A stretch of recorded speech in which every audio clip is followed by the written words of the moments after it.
vous êtes comme moi et que vous avez découvert cette danse il y a bientôt 1 an maintenant, vous êtes certainement posé la question de savoir d'où sortait cette danse et pourquoi elle a été vraiment popularisée.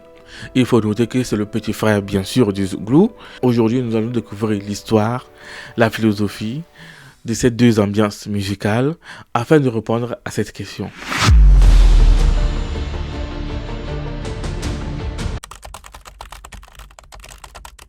Pour comprendre le Logobi, il faut d'abord remonter le temps. Il faut savoir que le Logobi tire ses origines du Zouglou, comme je l'ai dit.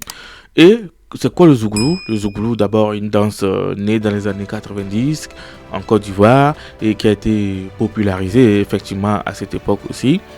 Qui était bien qu'une simple musique, hein, c'est devenu un fait culturel. Que le Zouglou, en fait, c'est le cri de la jeunesse universitaire à l'époque face à la crise sociale et politique d'antan. C'est la musique qui était plus facile à faire parce que il suffisait d'être détenteur d'une belle histoire contenant bien sûr des énigmes et de mot en mot, on essayait quand même de fredonner quelques paroles et qui donnaient quand même cette belle ambiance que nous avons découvert. Hein. La danse Zouglou ou Zouglou danse a été d'abord une danse très originale. Hein. C'était un exutoire, hein. C'était des mouvements bien structurés, hein, articulés, hein, des bras qui s'agitent en l'air pour faire semblant d'être heureux, d'être capable. Hein, comme pour libérer par exemple les problèmes, l'énergie, j'en passe. C'est une danse très collective parce qu'elle se dansait toujours en groupe, hein, généralement. Ouverture de Satan, Jésus n'a pas d'un haut. Où le sentiment et la simplicité priment d'abord sur la technique. Avec le temps, le Zouglou a évolué, hein, donnant naissance à des danses beaucoup plus codifiées. Et nous aurons le temps d'en parler dans une prochaine vidéo. Mais l'ADN reste le même, hein, l'ADN reste le même, qui s'inspire surtout du vécu, du quotidien des Ivoiriens qui racontaient des faits de société.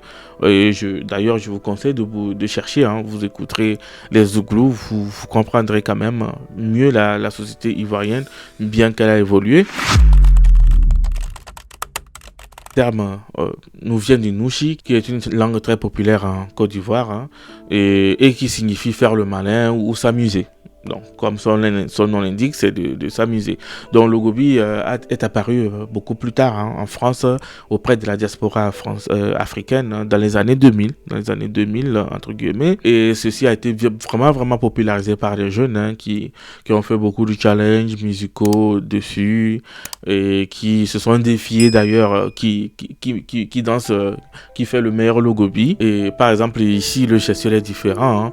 On est sur un style beaucoup plus codifié, plus inspirant des arts martiaux ou des danses même des rues américaines. Hein. Donc ce sont des mouvements de gros bras à l'époque, de gros bras pour montrer que j'ai la force, je suis libre. Hein. On passe de main en main, on fait des jeux de main, des jeux de bras. C'est une danse d'affirmation. D'énergie, de défi, et c'est la danse de l'assurance, de la sûreté. Alors, peut-on dire que le Logobi s'est inspiré du Zouglou?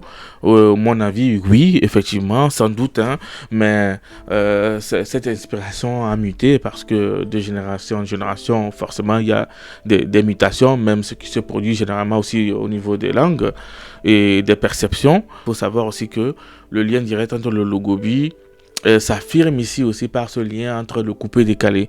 Donc le coupé-décalé, beaucoup le savent déjà, qui était aussi une danse qui a bien évolué après le Zouglou.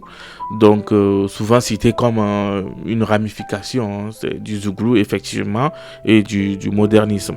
On retrouve par exemple dans le Logobi ce besoin de lâcher prise, de cette affirmation de mouvement de bras également, tout comme dans le Zouglou. Ce besoin de se lancer vers le ciel, de voyager, de planer, comme on peut dire. Donc regardez bien par exemple la posture de base, hein, l'utilisation du corps, des mains pour faire de façon rapide ces jeux de mains et de bras. Il faut aussi noter est un élément très important, c'est ce changement de philosophie, parce que si le Zouglou est un cri de dénonciation, le Logobi par contre est un cri par exemple d'affirmation, de faire le malin, alors que au niveau du Zouglou c'est le fait de faire le malin. Donc la nuance elle est là. Donc la philosophie a quand même changé, on est d'accord là-dessus, mais la culture, la danse s'inspire de la rue, elle est restée quand même la même. En fin de compte, le Zouglou et le Logobi sont deux facettes de l'incroyable richesse culturelle humaine, parce que le Zouglou c'est quand même l'âme et la simplicité de la contestation, alors que le Logobi déborde d'énergie, pas forcément contesté mais affirmé. Donc deux époques, deux styles différents, mais quand même une seule racine. Vous pouvez me dire en commentaire ce que vous pensez de ces deux danses. Est-ce qu'il y a vraiment une différence? Est-ce que ce genre de contenu vous plaît? N'hésitez pas. Et si cette plongée dans l'histoire de la danse vous a plu, n'oubliez pas ce pouce bleu, je le répète. Abonnez-vous pour plus de décryptage culturel et de partage de vidéos. Merci et à très bientôt.